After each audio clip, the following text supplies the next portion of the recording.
അവിടെ നിക്ക്. എനിക്ക് താല്പര്യമില്ല. എന്റെ സുമിത്രേ, ഇതിപ്പോ നവീന്റെ പെണ്ണിന്റെ സ്ഥാനത്ത് എന്റെ കീർത്തിമോളായിരുന്നെങ്കി നമ്മള് പറയുന്നത് വിട്ട് അവൾ അങ്ങോട്ടോ ഇങ്ങോട്ടോ ചലിക്കോ? ഇല്ല.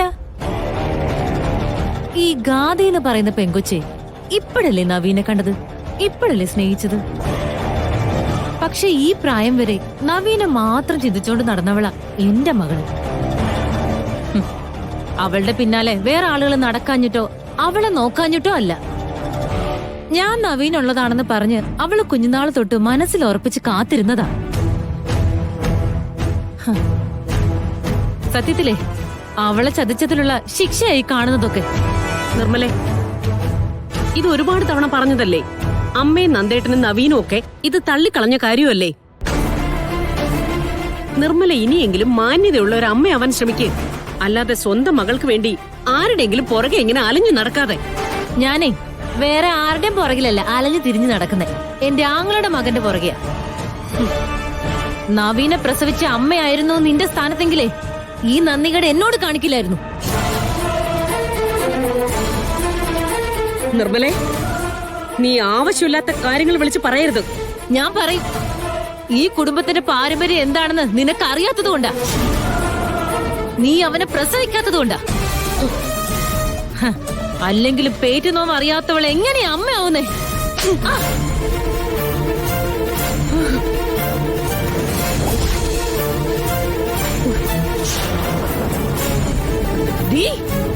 മിണ്ടിപ്പോവരുത്. പേറ്റുനോവ് അറിയാതെ അമ്മയാവാൻ പറ്റില്ലെന്ന് നിന്നോട് ആരടി പറഞ്ഞത്? അമ്മ എന്ന സങ്കല്പത്തെ പറ്റി നീ എന്താ കരുതി വെച്ചിരിക്കുന്നേ?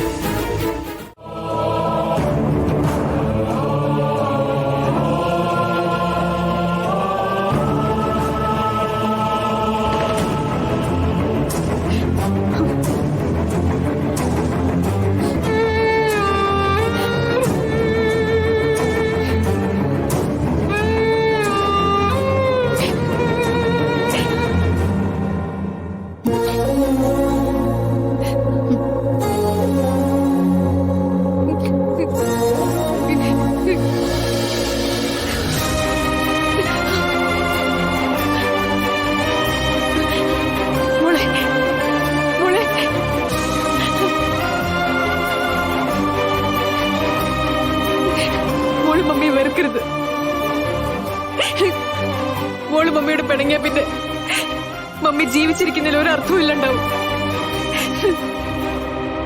മോളെ, മമ്മി മോളുടെ നന്മയ്ക്ക് വേണ്ടി മാത്രമേ ശ്രമിച്ചിട്ടുള്ളൂ. നിന്റെ നന്മ മാത്രമല്ലേ മമ്മി ആഗ്രഹിക്കുക. മോൾ മമ്മിയോട് സംസാരിക്കാതിരിക്കരുത്. ഗാഥ മാഡം, മമ്മിയോട് സംസാരിക്കും. എത്ര നേരമായി മാം ഇവിടെ ഇരുന്ന് കരയണമെന്ന് അറിയോ? നോക്കുമോളെ, മമ്മി മമ്മിക്കായിട്ട് സ്വപ്നങ്ങൾ സൂക്ഷിച്ചിട്ടില്ല. മമ്മിയുടെ സ്വപ്നങ്ങൾ എന്ന് പറയുന്നത് നീ നിന്റെ വളർച്ചയും മാത്രമാണ്.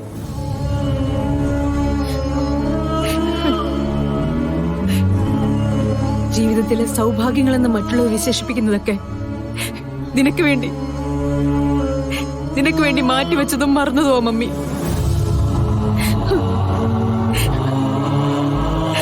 മോള് മമ്മിയോട് പിണയല്ലേ മോളെ?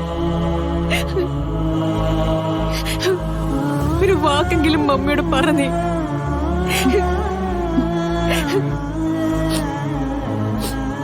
ഓക്കെ,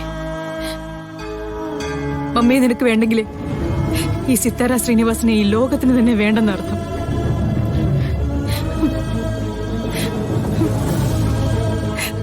മോളെ, നീയല്ലാതെ എനിക്ക് വേറെ ആരുമില്ല. ഈ ലോകത്ത് ആരുടെ മുമ്പിലും ഈ മമ്മി തോൽക്കില്ല, നിന്റെ മുന്നിലൊഴിച്ച്. പ്ലീസ് മോളെ, പ്ലീസ്.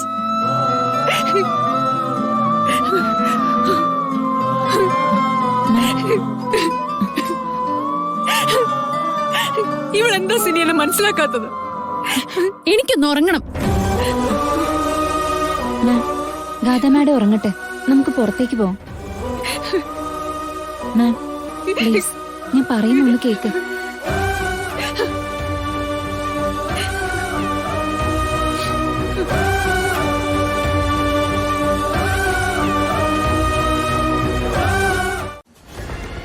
യെസ്. ഇങ്ങനൊരു ആലോചന വന്നപ്പോ നമ്മുടെ കണക്കൂട്ടൽ എന്തായിരുന്നു? സാറ് ചിന്തിച്ചത് ബിസിനസിനെ കുറിച്ചാ. സിത്താര മാഡത്തിന്റെ സാമ്രാജ്യം നമ്മുടെ ബിസിനസിനൊപ്പം കൂടിയാ. ലാഭം എത്ര അതായിരുന്നല്ലോ. യെസ്. പക്ഷെ ഇപ്പൊ എനിക്കൊരു സംശയം. എന്താ സാർ? ബിസിനസ് രംഗത്ത് എന്നെ പോലെ തന്നെ മറ്റുള്ളവരെ അതിശയിപ്പിച്ച ആളാണ് സിത്താര മേഡം.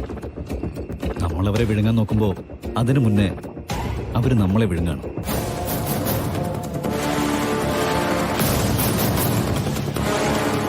ഈ വിവാഹ നിശ്ചയത്തിന് ശേഷമുള്ള സിത്താര മേമിന്റെ പല പ്രവൃത്തികളും കാണുമ്പോൾ എനിക്ക് അങ്ങനെ ഒരു തോന്നൽ.